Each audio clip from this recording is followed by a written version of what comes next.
Welcome to Otaku Shot, where it's a bit liquor and anime. I'm Shane. I'm drunk. Cheers! That's Scott, by the way. What are we drinking tonight, Scott? Well, I've got that Mountain Boy. So, you want to say the real name of the beverage. Not. So we have Not Your Father's Mountain Ale, which is just... I don't have a father. See, don't make dead dad jokes right now as well. That's not something we should do during the podcast. Okay, it's my bad. But we have Not Your Father's Mountain Ale, which is just essentially a Mountain Dew with alcohol in it. I'm drinking Strong Boy. Strong Boy. Speaking of strong boys, Fuck. let's talk about that bump. No. We're not talking about that yet. I'm drinking Strongbow hard cider. It is rosé apple.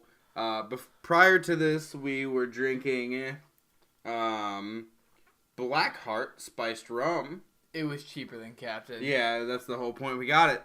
But to start off this podcast, I just want to say that the winter anime season is over now.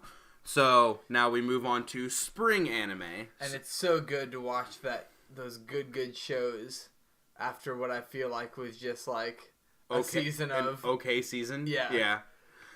So what we're going to do this episode basically is we're going to talk about the final bits of last season and then move on to what we are currently watching this season. This season, there is a lot more that I am interested in watching as opposed to last season. Same for Scott. At least I've had him watch things this season. Yeah, definitely. There's more that we're covering for this show specifically, and then there's also just things that are airing now that catch my interest in general that I'm looking forward to, specifically Shokugeki and My Hero. Gotcha. So, to start off, we're going to first talk about the remaining bits of what we had. So, the last couple episodes, also just a reminder to all those, this episode will be pretty much entirely spoilers. So, yeah, if you didn't watch anything from last season, we're just going to be kind of going over the first few episodes of this current season. So, if you want to stick around for that, feel free. You know, I'm not going to banish you from watching our podcast. Do whatever you want. You know, do whatever you want. We've told you what's going to happen. If you choose to stick around, that's on you. That's true.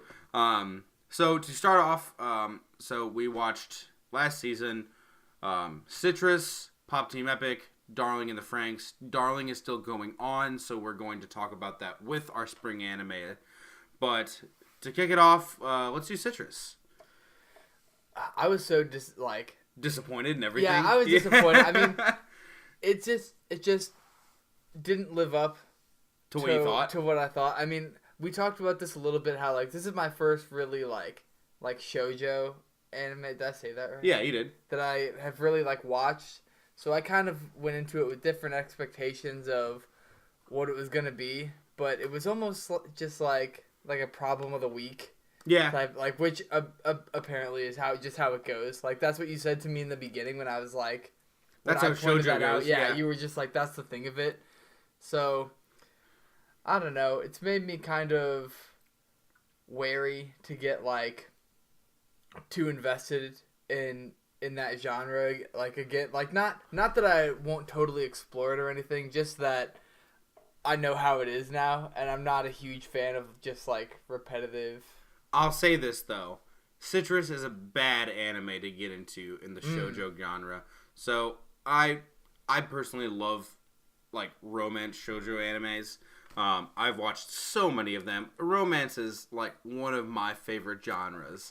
And just because of the fan service and how great it is, and I just love seeing these characters get with one another and discover each other's feelings about one another. Mm-hmm. And just the daily life that they have. But Citrus was not really that type of style. Citrus, it had some of the elements of it, like the romance and the little plot, holes that follow. Basically, throughout the series, these girls are trying to discover that they love each other, but there are little counters that get in the way of that. Yeah, like little roadblocks. Yeah, which happened in pretty much every shoujo anime, but the problem with this one is that they took it a bit too far.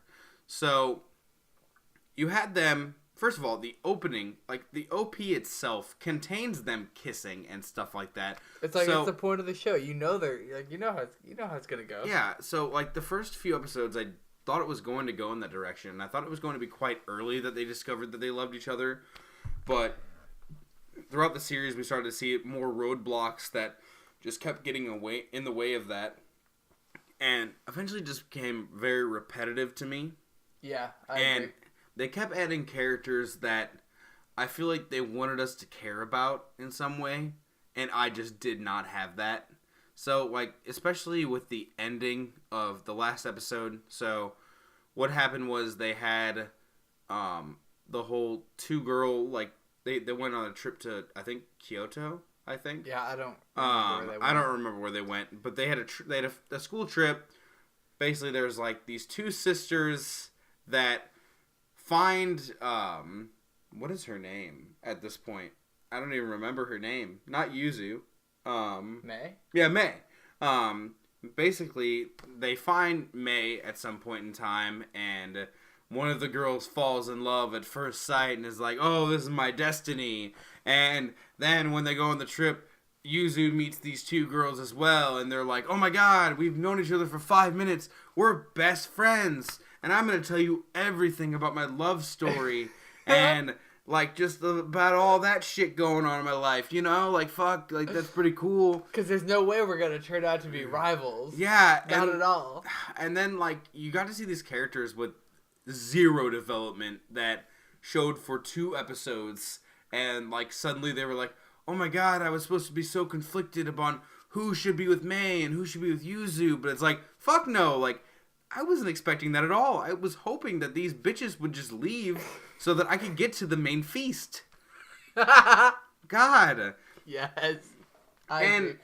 It just started becoming very frustrating because they kept introducing the new problems of like, oh, one of these girls likes one of the lesbian girls, and like there's suddenly an issue here where the love isn't quite meeting because someone is getting in the mix of that. And that was the whole thing of the whole show. I also thought at the beginning of the series that they were going to focus much more on the whole, like, by the way, they're sisters. Yeah. Which, after, like, the first couple of episodes, I feel like they didn't touch on it that much. Like, they're kind of, like, they kind of talk about it a little bit, how it's, like, real weird. But then, for the most part, they focus on, like, first of all, they stigmatize, I feel like, them being lesbians more than the incest. And then there's also that, like none of the two things that I feel like would actually get in the way of that relationship are the main focus, are the main problems that they struggle through. Like, it's mostly just other people fucking with them. And it has almost nothing to do with the fact that, like, society perceives their relationship as being wrong. Like, I thought it was going to be much more about that. So, I also thought that, mainly due to Yuzu in the beginning of the series reading a bunch of manga about sister love. Mm-hmm. But the problem with their relationship is that apparently whenever they first even figured out that they were sisters, they didn't even fucking know themselves. And they've only known each other for, like 6 months or something like that, maybe, throughout the series. So, like, what does it matter? It's like 2 girls who just met, basically, that just... It's like having a roommate. Like, that's how it was. Yeah. They just happened to be thrown in the same place at once and having to force to live with each other, yet knowing that they have feelings for each other. But the sister label is thrown on that and used. But... they didn't seem to care about that. The other people, they barely touched on it. Like, the other people who were involved in it, especially, I don't remember what's her name, but she had pink hair. One what bitch. Was her name? I don't remember her name. It's not important. It's gone. Fuck her. Yeah, fuck her. But I remember when that was first happening, the whole sister thing was like an issue because she specifically touched on it. Was like, oh, you're in love with your sister. I'm gonna get in the middle of that. And then Yuzu was basically like, I don't really care. I love my sister. And the two girls that were shown later on, obviously there was that whole like dynamic of, oh my god, like you have a person you really like and that's pretty cool and I want to support you, but I also like that girl and my sister who's also with me, which I thought that they were going to do some weird incest thing with them, to be honest. Yeah, me too, because they were like weird. They had a weird relationship. Yeah, they had a weird relationship. Not loving relationship, but just a weird relationship. It's almost weird. Like, it's almost weird in the opposite way that Yuzu and Mei's relationship is, where it's like they're very openly, publicly affectionate with one another, but it's not like a romantic thing. Whereas Yuzu and Mei like have the romantic thing going on, but then publicly aren't like very close. Yeah, I just personally hated the end of Citrus just because obviously in the end it was wrapped up and they did end up being with one another, but I was hoping that would happen sooner and I would get a full episode of their relationship and its progression, but they did not show that at all, and it was very upsetting to see that Citrus was one of my most enjoyable shows to watch in the beginning of last season. Yeah, I agree. And then it just dropped dramatically around like episode even like 6. I feel like it wasn't what I wanted. Yeah, it was. I was very disappointed in it. So in the long run of things, we're disappointed as fuck. Nothing good happened in the show. It left a sour taste in our mouth. I would not recommend watching it unless you want to have. I mean, it's whatever you want to do. Like, the show itself was fine in its own aspects, but the actual plot itself was just like, it wasn't worth it. Yeah. Okay, moving on with that disappointment. We're gonna move on to Pop Team Epic, which we don't have a ton to talk about just because. What do you say? What do you say about Pop Team Epic? It was fun. It was a great time.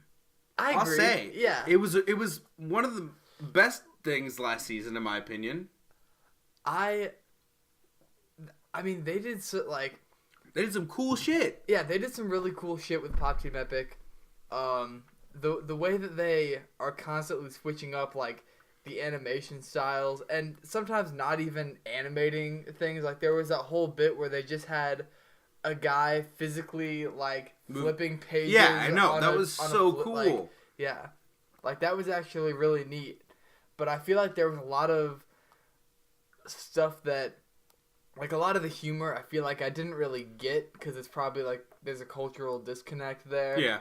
I don't even know about that. I feel like the show itself was just kind of weird, and that was the purpose of it. I feel like there's two levels of a disconnect there, where it's like part of it's just not my sense of humor, but then part of it's like cultural references that I may not fully understand. But all in all, I mean, I kept watching it. Yeah, you stuck with it, so that was good. I just want to know what happens with Hoshido Girl Drop. That was actually one of my main drives for really watching Pop Team Epic was just seeing the ending credits for Hoshido Girl Drop and just seeing what was going on. I remember when we watched the first episode, we were like, what the fuck is this? I straight up thought I clicked on the wrong anime the first time I ever picked up Pop Team Epic because I did not know about that whole spin-off thing that they got going on. But really, it's just an epic troll. Like, that's the whole purpose of Pop Team Epic, though, which I loved.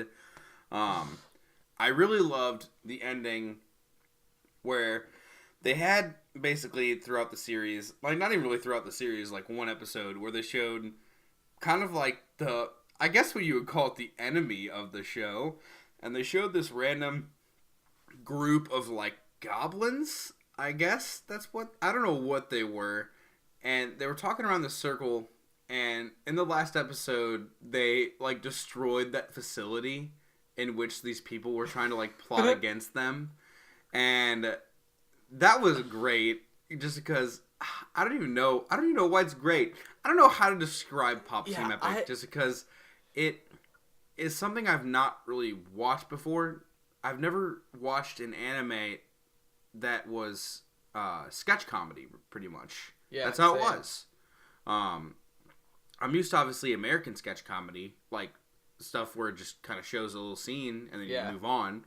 But this one was like they had a moving on scene, but yet would keep some things that were overarching. But it's like it's not like there's a plot to Pop Team Epic.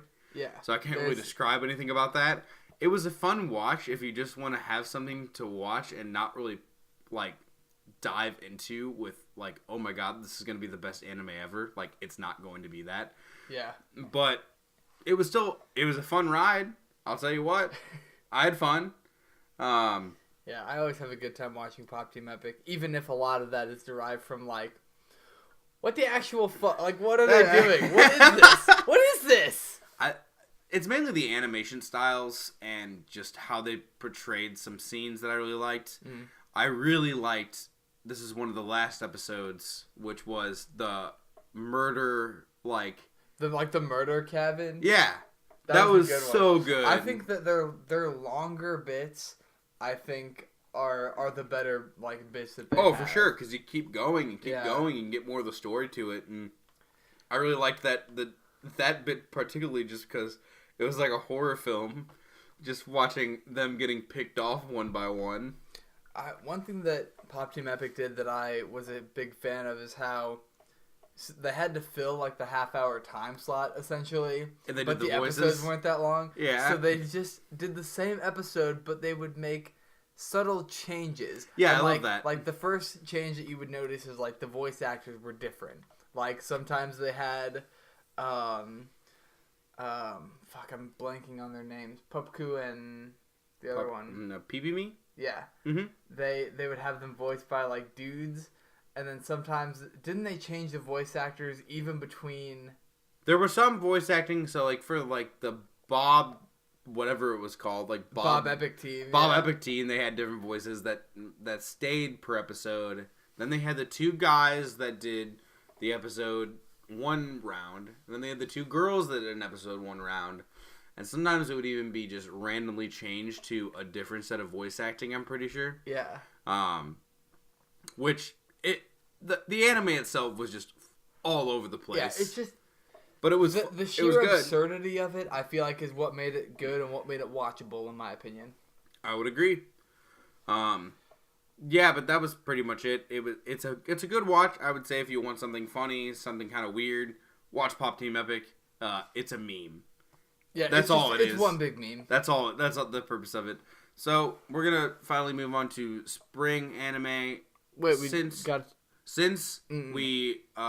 Darling in the Franxx is part of now spring anime and was continued through winter, we're gonna discuss Darling in the Franxx first.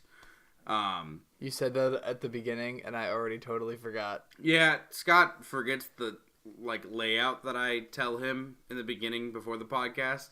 I wonder if it has anything to do with the alcohol. I don't know. I wonder if we should just not drink. Maybe we'll be much clearer. I don't want to do that. I don't have the courage to speak in front of our good 5 listeners sober. Even though these people were... Like, what? I need to think about people judging me and the dumb things I say? No, I don't want to. I need to imagine that it's just you, me, and alcohol, and then we just we're all bros, so we have a good time. Just bros, broing down. I think it's funny that I say that because our 5 listeners I talk to on a daily basis most of the time. At least I'm pretty sure, unless there's a listener out there that isn't who doesn't talk to me on a normal basis. But for the most part, I talk to most people in my Discord on a daily basis who do listen to this shit. And they probably don't care. Even though I am drunk a lot of times just talking to them in general. I feel like you and I, we're drunk a lot. We are drunk a lot. It's not alcoholism, so you can get rid of that whole talk now. But we do drink quite a lot. Anyway, moving on to Darling in the Franxx. So I'm just gonna say this right off the bat. Spoilers. You know how it goes. You know the drill. You've been here. possibly for one episode, so maybe you don't know. But there's going to be a lot of spoilers, so get the fuck out if you don't know what's going on.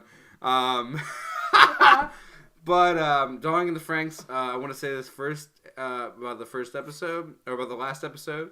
Fuck you, Ichigo. You ruined this series, and you ruined everything about what I thought about you. You redeemed yourself entirely in the eyes of everybody, and then in one moment, you destroyed it all. God, I hate that that's how it happened. Anyway, for Darling in the Franxx, so we haven't talked about it in a while since we do this monthly, but basically there was a lot of talk about Hiro.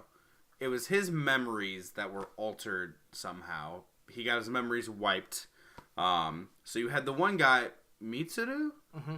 So Mitsuru, in one of the episodes prior to all of the shit that currently went down, was talking about how he is always bitter towards Hiro because Hiro forgot that he made a promise to him as a kid about wanting to ride with him in the Franxx. And then they show Hiro in a scene where he was like, oh yeah, do you remember? And Hiro's blank on it. He lost his memory. Something happened to him. Later on, they show that he is connected to early 02 when she was like a monster. And that's kind of like the now reoccurring theme for 02 is that she believes that by riding and killing Clixers, or whatever the fuck they're called, that she'll become more human. Mm-hmm. Mainly because she is half of one of them. And we just confirmed with this newest episode, I guess, that the reason why she's called the partner killer is because she's actually draining her partner's life force from them in riding the Franxx. Which means that she's killing them, pretty much. So wait, you're telling me she's called the partner killer because she kills her partners? So we're not no gonna way. get. So I know the how obvious that. Whoa, dude! You blew my mind. I'm sorry about that mad spoiler about the person who kills partners being called the partner killer. That's very original. It's very original. That's the first time I've ever heard it. But anyway, let me ask you this. Yeah. What are your how have your thoughts on the show changed from when we first started? Because I remember at first, I was very dissatisfied with pretty much everything about, the character development. I thought was going way too slow. They gave us no information about, the world and no reason to be interested in it. But as the show has kept going, I've become very intrigued with why the world is the way it is and, the way that it operates and its governing system, and I feel like the characters have all gotten a decent amount of development to the point that I at least understand their motivations, most of them. So, my thoughts on Franxx. In the beginning, fan service. Mm-hmm. Nothing but fan service. That was the goal of it, I feel. I feel like the beginning of the show was a method to bring you into watching it. Mm. So that's when they started the fan service, the mystery of the world, everything from boobs and mechs. Mechs equals sex. You get it how... Mechs is sex. I get it. They had the way Stamen and I don't remember what the girls Pistol. Pistols. Pistol and Stamen thing where a girl sits in front of the guy doggy style and her hips pull out into guns. As it does, I feel like that was mechs. Yeah, exactly. I feel like that was just the beginning intrigue, and then as the story started to progress, it made me question a lot about the universe, and I still question a lot about the universe. But now then it's also look at these butts. Yeah, and that's what kept everybody watching it. But now that we've gotten a lot of actual hard story about their universe, I am much more into it.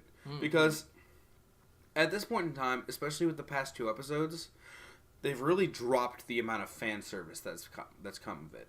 Yeah. And so with the last 2 episodes, basically you saw that 02 wants to become more human. She believes that she can do that through piloting the Franxx, killing Clixers, and stealing what is her partner's life force. Hiro's an exception, apparently. But then with one of the newer episodes, we established that Hiro was actually... So, basically, one episode, Hiro keeps talking to 02 and saying that he wants her to open up more to him and wants to know more about her. And since he is her darling, he feels that he is more on the love side to her and thinks that he has that bond. And 02 made it very clear in that episode that, first, that he is not her original darling, that she has somebody out there that she loves, and she also just didn't understand the concept of sharing your emotions. Mm-hmm. She's not that kind of person, which I get. And then, with this new episode about how you saw the past of 02 and how Hiro had played a big part in that uprising for her, and I loved how they showed... Basically, in the beginning of the first episode, you see this girl about to fight a bunch of Calixers, and you saw a little red-haired girl with pink hair, and then they kind of actually, like, me and Scott went back and watched this, which I'll get into this theory later after we go into it, but you did see, I believe, what is a future 02 with Hiro. Remember we saw that? Yes. So... As you saw in that episode, they show Hiro was the original darling to her, and just by this coincidence of fate brought them back together, and she finds the one guy who she has been looking for forever when their memories connected through the Franxx. After she tried to kill him. Yeah, after she tried to kill him. Obviously her whole... try to kill your darling and then figure out it's your darling. Obviously, but the right darling and not the wrong darling. Okay. So many darlings and technically just one darling. That's true. And even when she thought there were multiple, it's only 2. That's not so many. That's not. I can't count very high, evidently. Okay. 2. You can't count to over 2. No. So. Scott. 1. 2. 1.5. 3. I'm not counting with you. But for darling, I want to say that so far I'm very intrigued, especially what was going on right now with everything that is going on with the backstory of 02. But then we move on to this most recent episode where after they've discovered who the original darling is and Hiro's past and 02's past, you get this huge bitch known as what is her name? Ichigo. You get this huge bitch Ichigo who just steps and tries to fuck with this beautiful relationship that I want to see happen. And God, basically what happens is that after you realize that Hiro is part of 02's progression as a child and becoming who she is now, Hiro is hospitalized, obviously, due to her trying to kill him. Yeah, her trying to kill him. And but after that, obviously, they have a connection because 02 after all of that realizes oh shit, I'm sorry, pretty much. Yeah. But this everybody else freaks the fuck out. Yeah. So Hiro's in the hospital. Ichigo blames everything on 02, and permits her not to see Hiro.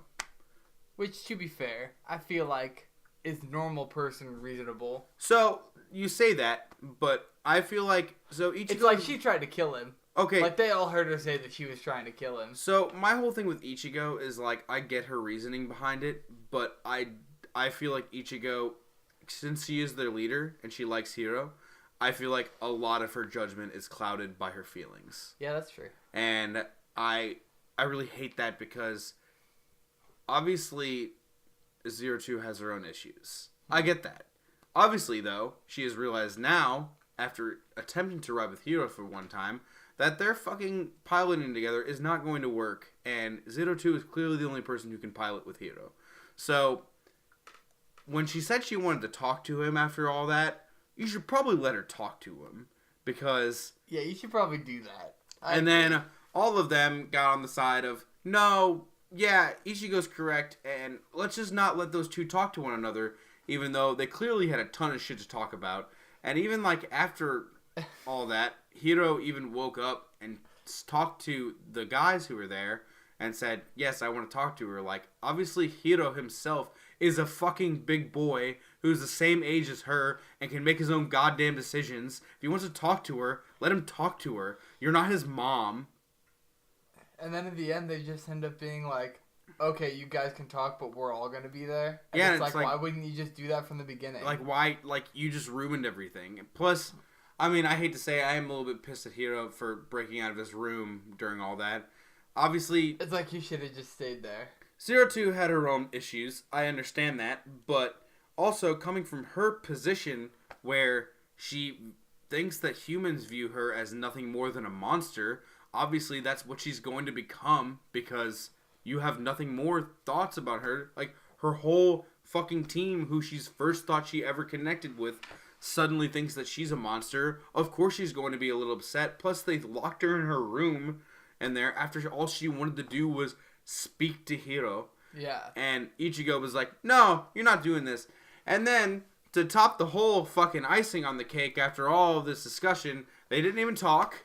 And then Hiro was about to go after her as she was... Because basically what happened is that this mission kind of made them so they're not going to have 02 anymore. 02 is going to go back to her own... I think with the nines is what they call it. Yeah.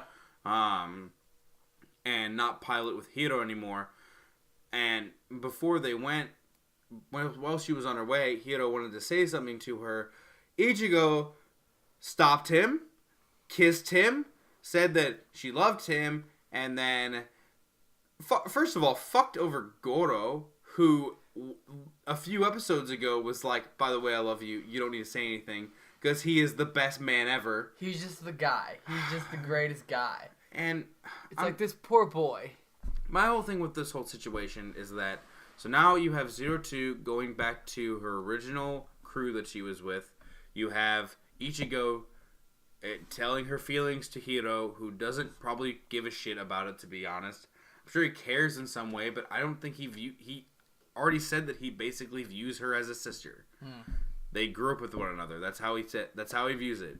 So Ichigo fucked over not only Goro in this situation, Hiro, 02, and now what the fuck are they gonna do? Because she's a shitty squad captain who's now fucked over the entire team and lost the key component in their operations that helped them succeed. And also, she totally sibling zoned herself earlier, So, like, that was her own fault. And, like, if you really liked him, Roy, grow some balls and tell him you like him. Like, I get just grow some balls. Just grow some balls. Yeah, just grow some balls. He's clearly gay. Yeah, that's what he is. I mean, Mitsuru. Yeah. But then he got his memory wiped, so he was like, yeah, so he's totally forgot about that gay shit. Yeah. In the end of this, I thought that with the previous episode that there was going to be a lot more development between the relationship of 02 and Hiro. After this episode, I've realized that you now have to take a step back and suddenly get... I'm hoping that they'll... Since we went back and watched this first scene, this is what I want to talk about originally, that in the very first episode of Darling in the Franxx, you see the little red girl, which is 02, fighting a bunch of Calixers, and then they show her, which what I assume is the future, judging by her outfit, with Hiro walking alongside of him very happy. So I assume that in the end of Darling in the Franxx, it's going to be good, but then again, I also don't know, because Darling in the Franxx is a very weird thing for me, because I'm pretty sure there is a manga, but there wasn't a manga prior to the show being released. And like usually when a show comes out that I truly like, I read so that I can get more acquainted with what's going to happen in the future. I have absolutely no fucking clue what's going to happen with Darling. I got a question for you. What's up? So, do you remember the picture book, the storybook that yes. 02 has? So... good point. I know where you're going with this. Yeah, you mentioned that story you predicted is going to parallel the story I believe now. it will.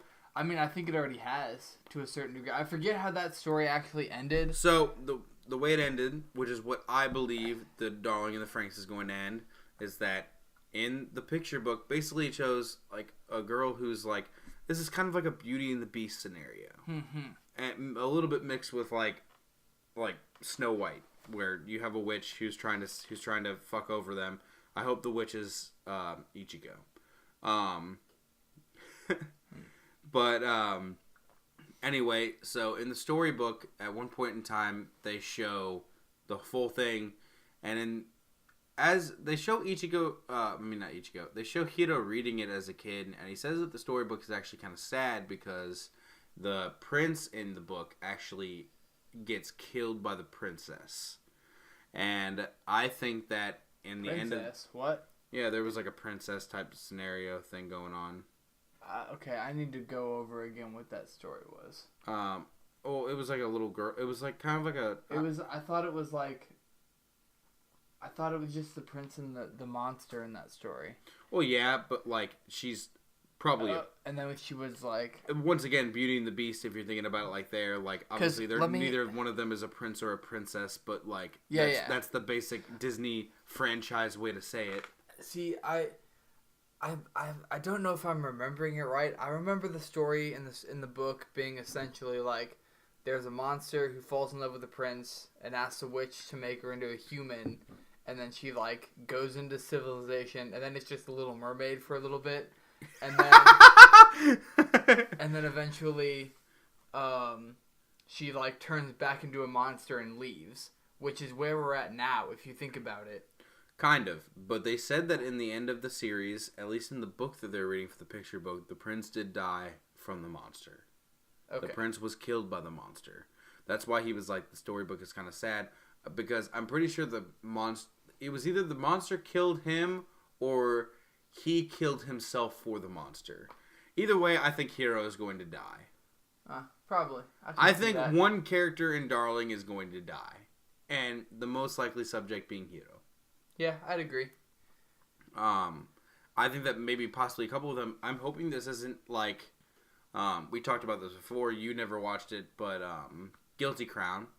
I'm really hoping this isn't a Guilty Crown situation where eventually it started out really nice in the beginning and like the plot was nice, and then suddenly it got very, very dark, and a lot of the characters started to die and started to turn on one another.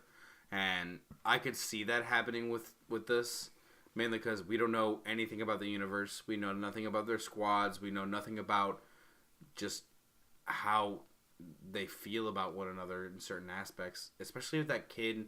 They've been showing that one kid who's, I guess, part of 02 squad with the blonde hair. Yeah. I know he's going to have something to do with the main story eventually. And especially with the progression, I feel like he's going to try to convince 02 not to get back with Hiro eventually. I think there's going to be a lot of roadblocks similar to a shoujo anime with their relationship. Obviously, there is some love in Darling and the Franxx and romance, and I don't know how it's all going to play out. I think that Darling is going to be either really good or really hit and miss in the end. Yeah, I agree with you on the hit or miss, for sure. I think where they're going to go with it is essentially they're going to follow the plot line of the book loosely, and then after the point where the book ends, they're going to be like, oh no, but wait, everything's good. If that makes sense. Like, they're going to mirror the book up until a certain point, and then things are going to look up, like, in some way. Okay. I'll have to see. I have no further thoughts on Darling, just because the show itself has been a complete curveball to me. Yeah. Every episode has been surprising to me, just because I don't know jack shit about the series. I'll be honest, I don't feel too invested in Darling, but that doesn't to me mean that I'm not disinterested in it. Like, I am interested in the world and where the story's gonna go, but I'm not invested in it. Like, if I'd be happy to know how it all ends, and I intend to finish it. Like, I intend to watch it all and finish it. But if it just like stopped airing mysteriously, I would just be like, okay, cool. I will say this. I genuinely like Darling. Darling is...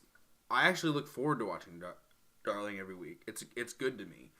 My whole thing about it is that also with this current season that's airing, so far everything I'm watching, besides like maybe one or two, I've read the manga for it, and I'm already very aware of what's going to happen. Yeah, well, that'll do it. So this is the first anime that I've seen in a while where I have not had anything prior to watching it, so I'm going in blind. So this is the first time that I've really had the time to enjoy the story progression. Yeah. And with Darling, I really like the story. I really like what's going on, especially with the whole 02 Hero episode that they had.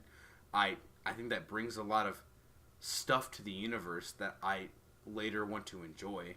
And I think that it will make the story even better than what I originally was intending, because originally the intent of the show that we saw was just a bunch of fan service. Yeah. And they've obviously gone far away from that now. Yeah, they definitely have gone into their own story, and they've built up like this whole world that feels like its own.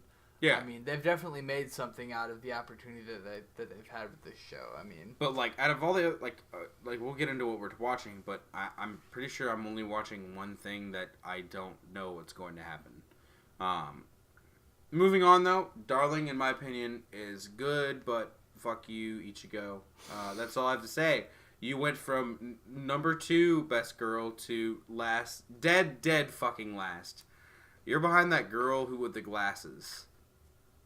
oh fuck, she's not even like She's I don't not even even know her name. We don't even know her name, and that's exactly what Hero is. That's exactly what Ichigo is to me now. Ichigo who?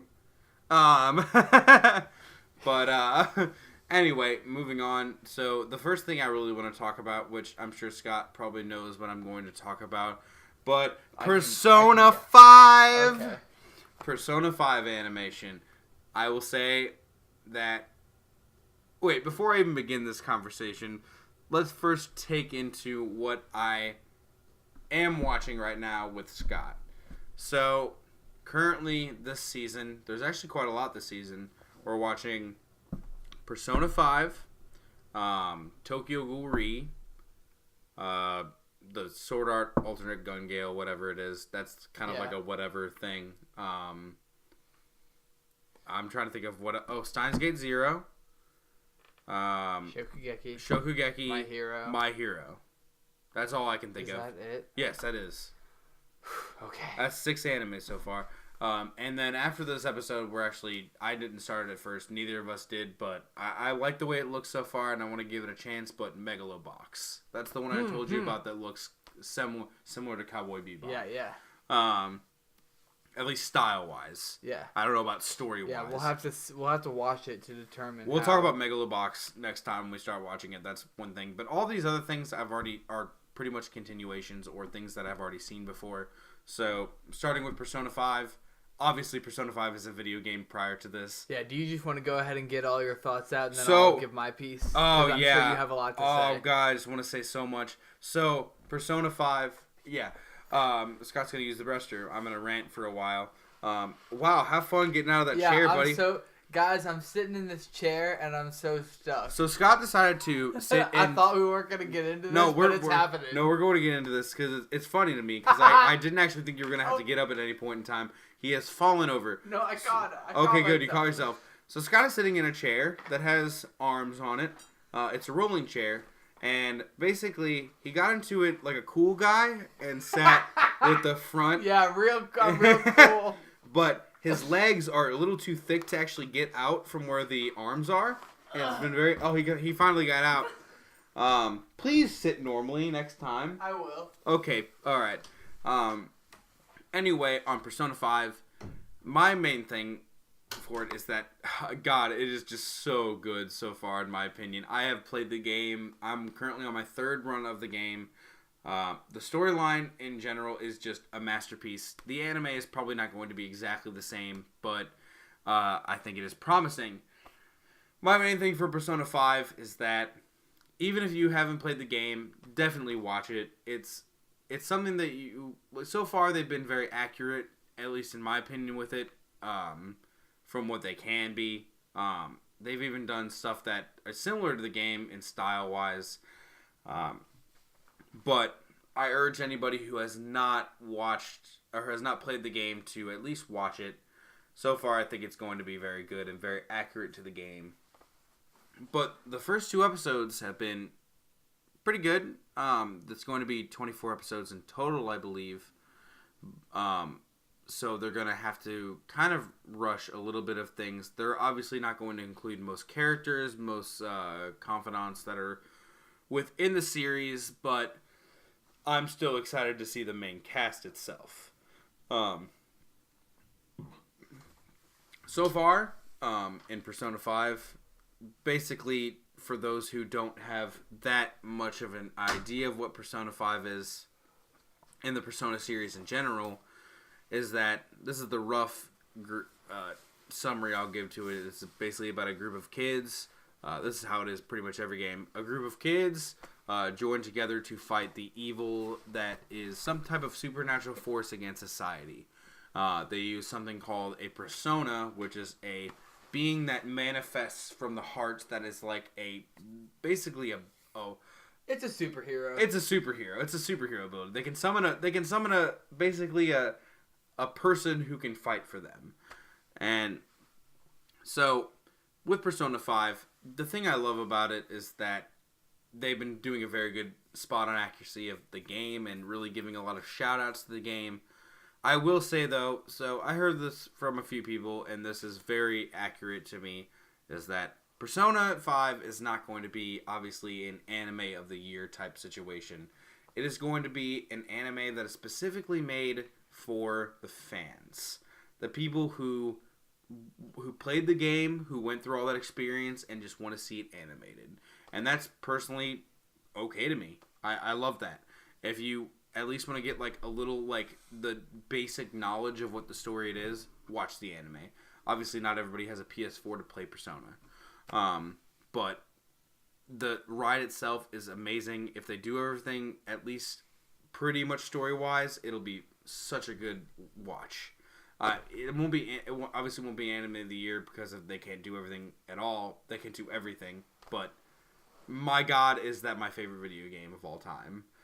Which is one of the reasons why I'm stoked for this anime coming out, is like, now when you start talking about it, I can kind of understand like what you're saying, at least a little bit. Like maybe not to the full extent because of the way that the game works, but I won't be totally lost. Like I'll have input, and it won't just be me going, oh cool, yeah. Like I'll have input. Scott has seen me play Persona a lot of time and has heard me rant about Persona, but has not really like gotten deeply into the plot of Persona. He knows what I have told him and what he has seen, but that's pretty much it. So with this anime, I think it'll be a good eye-opener for you to know kind of where I'm coming from and what I want from this series. And I will say so far, I've enjoyed it. I think that it is definitely obvious that it is fan service to the people that played the game, essentially. But even as somebody who hasn't played the game, I mean, I've had a reasonably good time watching it. Exposition's a little heavy, but that's to be expected from something like this. Like, dude, like it's a 94-hour video game. Yeah, like. I get it. I get it. It's like, I don't know. I'm watching it, but anytime I come to a part where I'm like,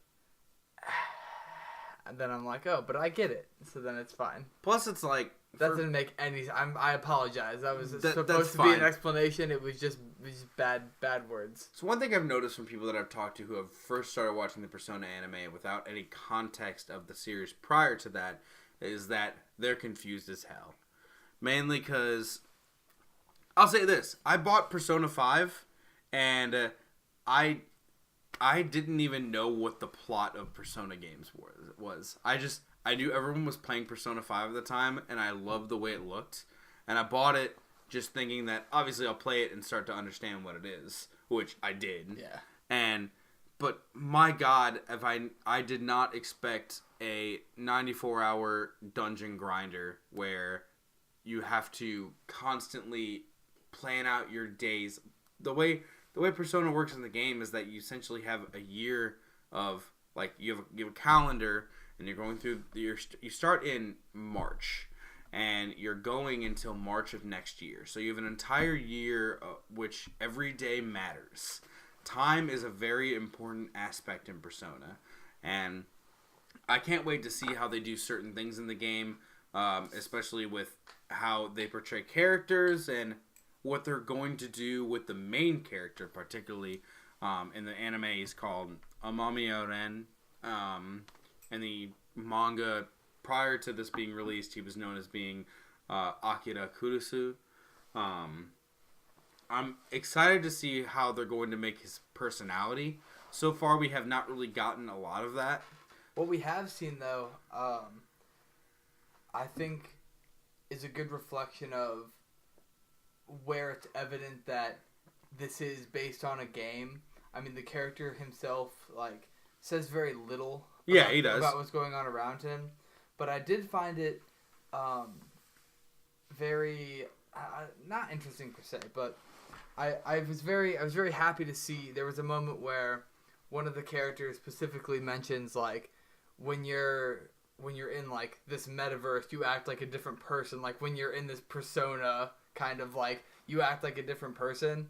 And I think first of all, the voice acting in the show actually genuinely does portray that. I think the character does project more confidence when he's in the metaverse. When he's in Joker form. Yeah, exactly. And I think, I mean, obviously, like, a persona is, like, if you're acting like a different person, kind of. So your heart's manifestation. Yeah. It's like the whole thing of the game. So I'm really glad that they pulled that aspect of it off. So far, the thing I truly love about Persona, the game so far, is that they've really shown, especially with the second episode, that, like, in the second episode so far, they've shown kind of, like, what would be the tutorial to the game. And I really like how they've shown certain things in the game that are part of the fighting style of Persona. Yeah. And they integrated it into the game. And, like, I want this anime to be great, as well as keeping some aspects of the game. I know that they're not going to be able to do that fully, but some fan service with that is nice. And I mean, I think the whole fight scene at the end of this last episode was very indicative of its source material. Oh, for sure. Even the way they animated it, I felt like a cutscene almost, which, depending on what you want out of this, can be a good thing or a bad thing. I think it's a very interesting place to take an anime from. Like, that genre of game and adapting it into an anime, I think is very interesting. And, like, they've done this, obviously, with other Persona games. And according to a lot of people I've heard from, I only watched a handful of 4, but most people who played 4 said that the anime itself was, like, the basic storyline. Yeah. With, like, a few things made to it. I'm hoping Persona 5 will be a bit different, because according to the people who have played other Persona games, Persona 5 is probably the most in-depth that Atlus has, which is the game company. Mm-hmm. And basically they made Persona 3, had, like, a general idea of what they wanted to do with the world. Persona 4 upgraded that idea and made it better. Persona 5 was just the icing on the cake and made everything exactly what they wanted to do. And I'm hoping now, with them having Persona 5 and how they really, really wanted to do the game, they'll really show how this is what they wanted to do for it, and then kind of show that in the anime a little bit as kind of like a, hey guys, like, check it out, like, this is how the fighting went, and like check out how, like, certain aspects of the game went. I'm also curious as to see if they will even make the main character have a romantic interest, because social links in the game are very important. Mm-hmm. Especially with possibly getting, because you can choose characters to get with. Like, you can be with any girl you want to be with, pretty much. Can't be with the guys, though, unfortunately. But damn. Yeah, I know. Damn. Heteronormativity. Yeah, I know. Fuck it. But it's fine, because my favorite person ever is a girl in the game, and I'm really hoping that they'll do a certain character in the game that has not been introduced as yet in the anime that will be his romantic interest. Yeah, they'll either go one of two ways. they're either gonna play it safe and not have the protagonist get with anybody. They might hint at various things and then leave it up to the watcher's imagination, which I feel like is so often the case in anime. Yeah. Or they're gonna just pick the main ship. I mean, which is who I like. So well, there you go. I'm very happy with that. The main ship in Persona, obviously, there's actually a girl. I'm not going to spoil anything yet because we're not that far yet. Oh no, we're not. We're not spoiling anything. This is not a spoiler chat or anything.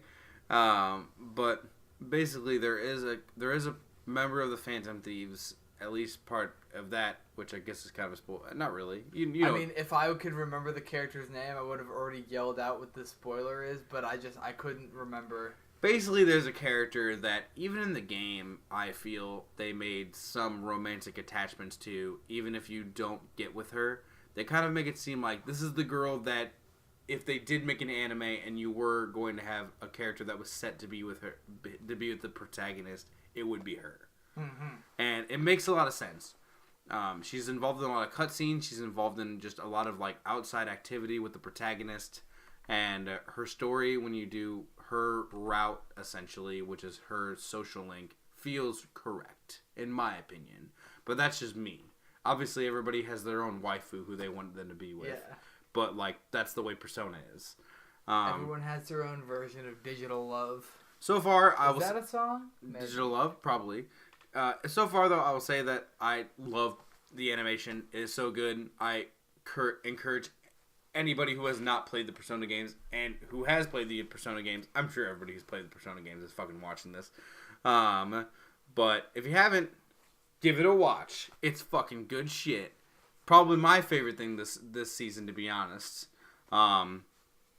Moving on to my hero?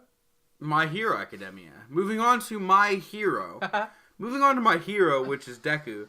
That buff boy. I gotta talk about this buff boy. It's from the last episode. The main thing that stuck in my head is just his ripped body, but his cute little boy face that stays like it looks like somebody has photoshopped a different character's face onto this very intense body. So the thing I love about My Hero Academia is that everybody is fucking ripped. They're so ripped. Everybody's got that ripped, good-looking bod that you would imagine heroes to have.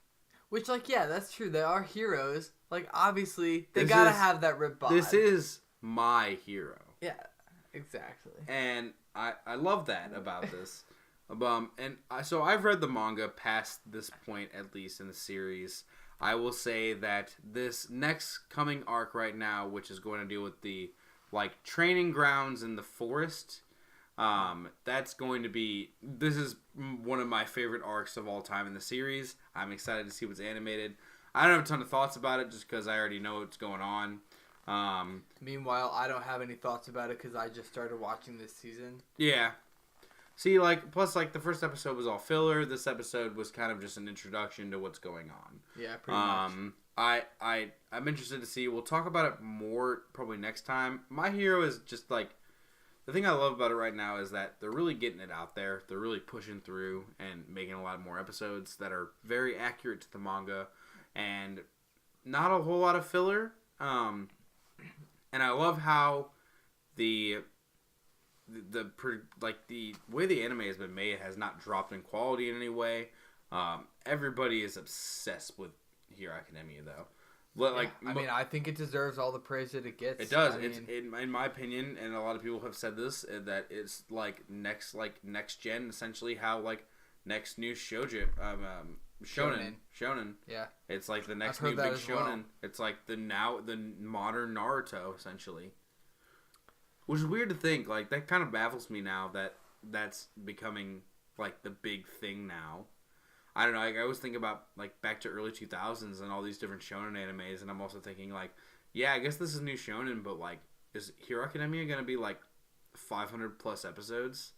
Oh, my God. Like, the manga is very long and continuing, and I'm hoping, but they're really catching up to it. Yeah. I'm really hoping they don't pull Bleach and get close to the manga and then just start doing their own shit. Yeah, because that really... I don't think they will. I don't think they're continue on with Bleach after, like, the whole Save Rukia arc. Like, I'm going to say this. I do not think they're going to ruin My Hero in any way. I hope not. I mean, like... Also, though, I will say this. If My Hero keeps going for, like, 1,000 episodes... Since I started at kind of the beginning, so I at least feel like I could continue watching it, whereas there are anime currently like that exists that, like One Piece, for example. Oh, One Piece. Like that's something we're never watching. I want to watch One Piece, but I also don't have the time to watch 1,082 episodes. So me and Scott recently, or however many. Yeah, it's around that. So me and Scott recently did a math equation that allowed us to, if we had no breaks, no sleep, nothing, just solid episode to episode of just our eyes glued to the TV, watching One Piece, we could complete it in 72 hours. So we're not at all going to do this, but Jesus Christ, is One Piece not something I want to do now that I've realized the amount of time it will take me. It will cause a dent in my life. I have a theory that is yet to be tested, but if we just watch every episode with backstory and filler, we can actually get through it by only watching about 500 episodes. See, the thing about that is that that's a mad amount of episodes still. See, like, then I say that, though, but I've also, now that I think about it, with the original Naruto series, which I did watch the original Naruto series with all filler, so about 400 episodes. I watched most of the Shippuden series with filler, so about another 400 episodes. I've watched a solid 850 episodes of Naruto alone, plus Boruto. So either way, think about this. Long ass series, it's all just divided. It's not divided though. So One Piece is just one solid thing. It's not it's like just one piece. It's all one piece. And that's how you gotta watch it, in just one piece. You have to watch it in one solid piece, or else you will never be able to enjoy the greatness of One Piece. You don't want 2 piece. You don't want 3 piece. 2 piece. You want 1 piece. Anyway, Hero Academia is great. I love it. I don't really have much to say on it currently. Whenever the story progresses more, I'll talk more about it. But that's pretty much it. I'm in the same boat. Moving on. What do you want to talk about next? What haven't we talked about yet? So, okay, I'll get into something right now, which is going to be more of a rant to me. Steins Gate next? No, not Steins Gate. Steins Gate's going to be... Actually, we'll get over Steins Gate right now. So, Steins Gate 0... aired. I'm not going to go into detail more about this, to be honest. I just kind of want to talk about the basic of what is Steins Gate 0, and that'll be all. So, for those who did not watch Steins Gate, watch Steins Gate. Watch Steins Gate. You have to watch Steins Gate to watch Steins Gate 0. It'd be fucking stupid for you to not do that. You would not get anything. Dumb. Very, very dumb. It's a sequel. It's like more of an alternate version of the original series.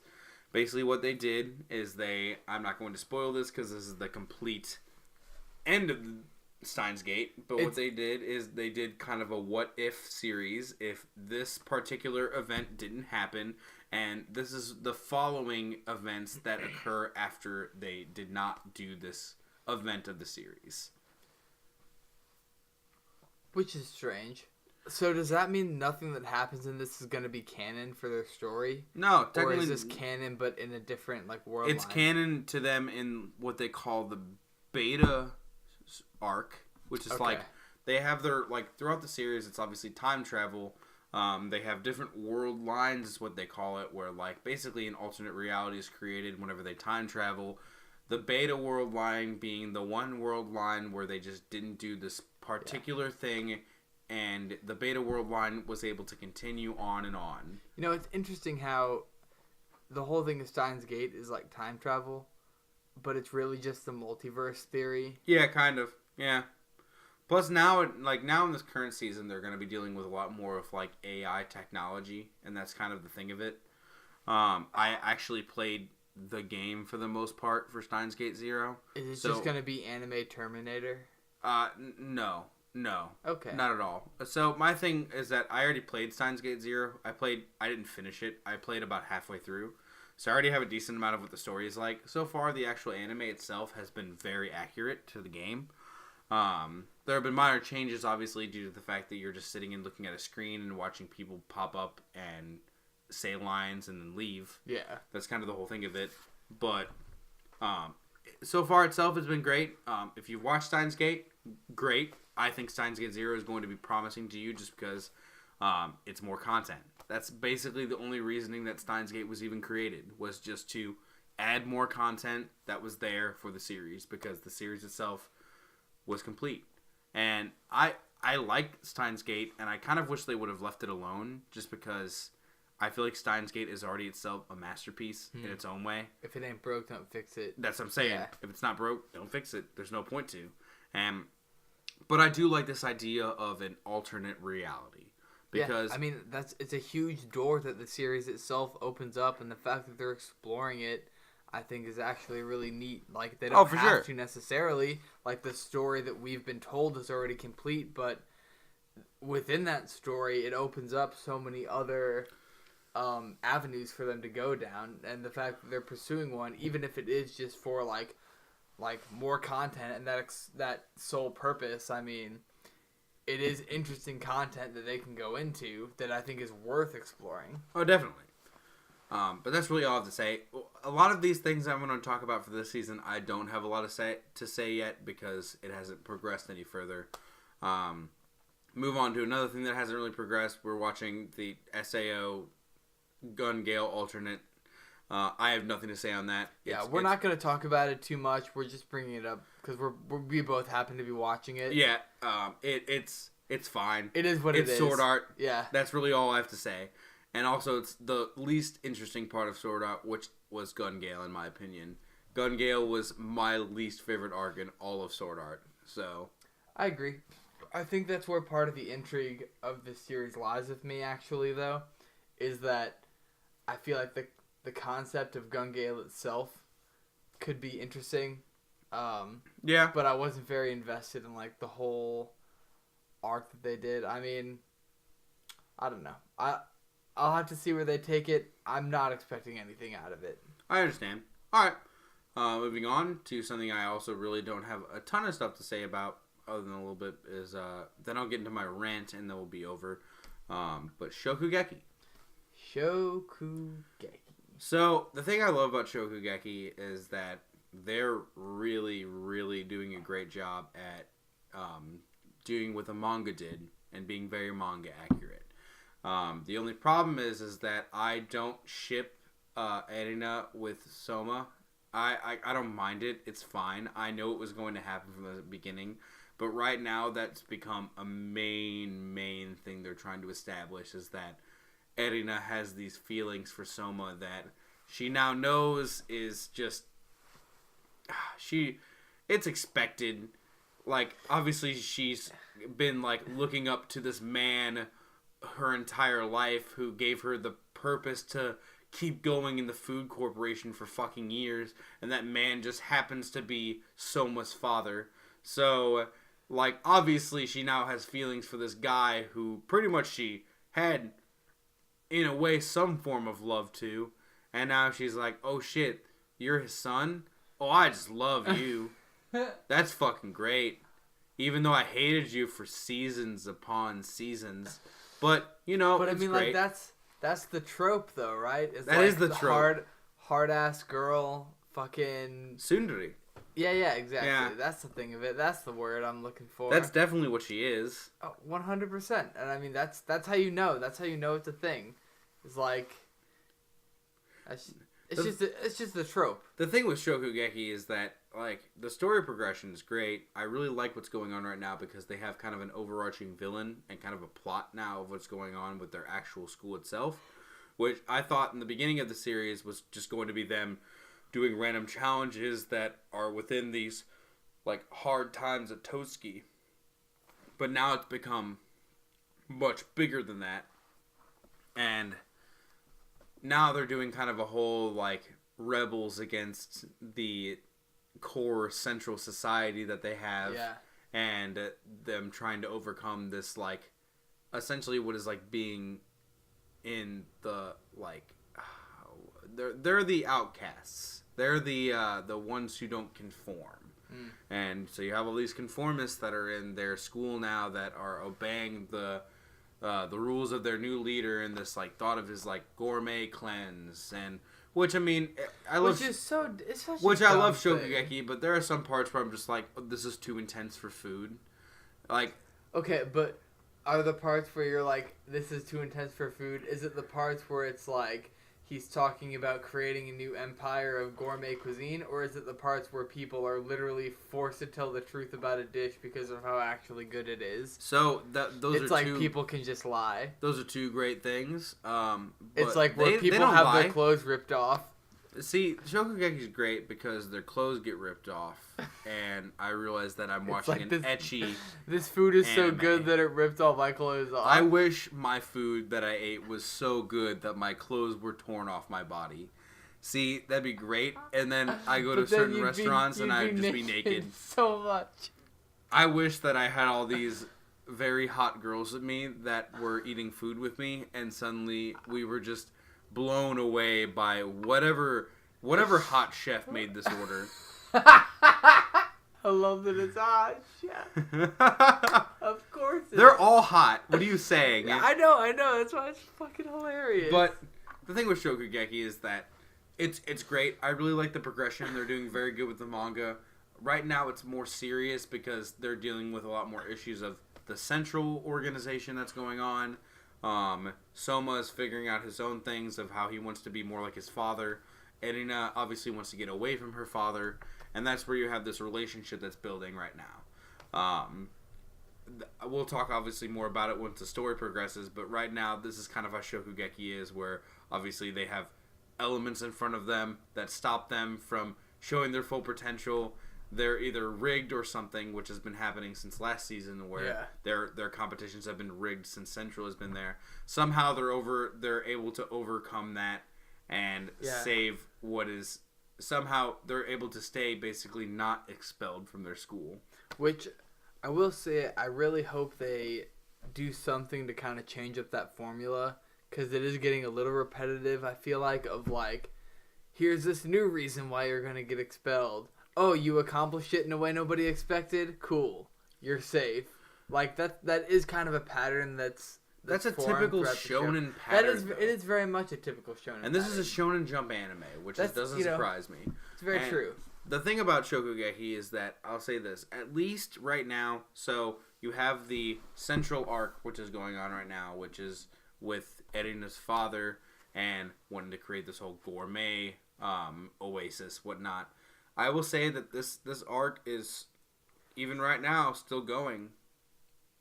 Right in the manga, like you're gonna have a lot of stuff progressing with them trying to overcome the obstacles that I don't remember his name, Azami or something like that. I think that's right. Whoever the Nakiri father is, he's putting towards the school. It's a long arc. I will say a lot of. Contrary to what I just said about how it's getting repetitive, and I hope they change it up, a lot of I have multiple thoughts that contradict each other. Whatever, it's fine. There is something about like let's say you're reading a book about a certain protagonist, and it's like the book like you know they're not gonna die, and the book ends eventually. So it's like you're you know they're gonna come out of it okay. But the intrigue doesn't come from, like, will they get out of this? It comes from, like, how are they going to do so? Okay. So I think that, at least, is still something to look forward to, even if they don't change up the formula. I at least hope they have some losses in there, something to make you feel like there are stakes to the battles, which Shokugeki is very, very good for the most part about establishing that and making you feel like this could go either way. I think they're good with that. Yeah. Especially during the part where you saw Tsukasa, the first seat, versus Soma last season, where you saw him. I forgot that. Was that Oh, that aired like in the fall, right? Yeah. Okay. That's right. It was cool because you got to see like him seem like he was going to win, and then he didn't win. And that was the first time you've seen Soma have defeat before, but like it's always under circumstances where it's like the person who he's up against is way out of his league. And like that does happen a lot of times, but there are certain occasions where he wins where I can see that he would win because this person isn't exactly too far up in power than what he is. But then you get people like Skasa and like remember at one point in like the beginning of the series where he had to face off against one of the alumni to save Megami. And he ends up actually like losing that. Yeah, he ends up losing that. Yeah. And like he was pissed himself that he lost that, even though that was a clearly an outrated battle. Yes. Soma's very into that. He's very into being the typical shonen protagonist. And I love that also just because the way Shokugeki's progressing, I think they're going to go beyond because they're only first years right now. Their whole goal right now is to be second years. So you not only have them wanting to be second years, but then they have to get to third years and fucking graduate. So I think Shokugeki is going to be long as hell. Probably. I still find it hilarious that like these people that Nakari is trying to like fucking the older guy, the new guy that's in charge. Yeah. Like, he's trying so hard to get rid of them by like purposefully stacking the odds against them, and they're still out cooking everybody that he's teaching to make like perfect dishes, and he's like, nope, they still gotta go. It's like obviously they're better cooks than you think. Like just accept it. Just realize you're wrong. We discussed this kind of earlier when we were like catching up on Shokugeki. Yeah. But like, I just hate how because right now it's the Rebels against Central, and the only real people who are in Central are the Totsuki 10, who obviously are very high ground, but like the main cast, who are all these first years and a couple second years and whatnot, are all so fucking good at cooking, and they're clearly the top of the academy. Yeah, like right below the Totsuki 10. And you would think that he would get the idea of, oh my god, clearly my methods aren't working because these guys are still winning, and they clearly are better chefs than these people I'm teaching. Yeah. And like obviously Azumi is teaching them how to teach basically like how I would a recipe. Oh, I wanted to talk to you about this. What's up? And then I postponed it for this reason. But I think it's an interesting, the whole show itself, like especially not the whole show. Sorry, just the current arc we're going through. That's what I meant. Okay. It's a very interesting study on the way that the education system works of like teaching somebody like how to do something versus just teaching them the answers to it. Like, yeah, I feel like the education system here in America very much plays on like teach students like these answers to the test questions, and then they get it right and they fucking forget about it. Yeah. But it doesn't focus on teaching students how to think. About actually how to make their ability better. Yeah, exactly. I feel like this whole arc is going through, like, is exploring that theme, and that's something that resonates with me on a very high level because of how I felt in high school and the things that I went through, and like getting to where I am now. Like that's something that resonates very deep within me is learning versus like just being like just memorizing stuff. I get that, but either way, it's good. So good. That's true. Some good food. I'm so hungry when I watch Shokugeki. It looks so good.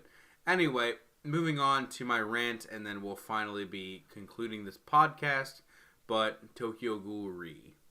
So, I want to say right off the bat that fuck you, Studio Perriott, for ruining such an amazing series that I really love.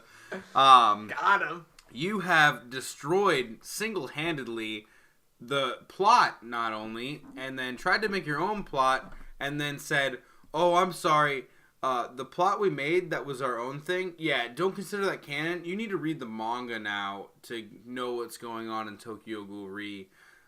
You'll be good. Don't worry about it. Which I encourage everybody who is into Tokyo Ghoul and Tokyo Ghoul in general, if you just watch the anime, you're doing it wrong. Watch the read the manga. Watch that manga. watch that manga. It. Just sit there and watch it. Scott has not read the manga, but he's heard me rant about it a very good amount of times. That he has a very good idea of what's going on. Yeah, I'm pretty much a scholar on the series by now. Yeah, and he's my one guy I have to rant to in Kaneki. Yeah, oh god, I hate you. Either way, so my whole thing with Tokyo Ghoul basically what I was saying is that, so they had Tokyo Ghoul and Route A, which weren't exactly even the best then because of Studio Pierrot's animation and the way that they did the series in general. They left out a lot of key points. When they made Route A, when they made Route A, basically Route A was their own spin-off of the series of what would happen if Kaneki did this rather than this. And it turned out to be a complete failure. They did a horrible job. They fucked up multiple key points that will happen in the anime, and that are going to happen eventually, that have happened in the series already. And then they basically said this doesn't exist and it's not canon. And in order to watch Re, you need to read the manga.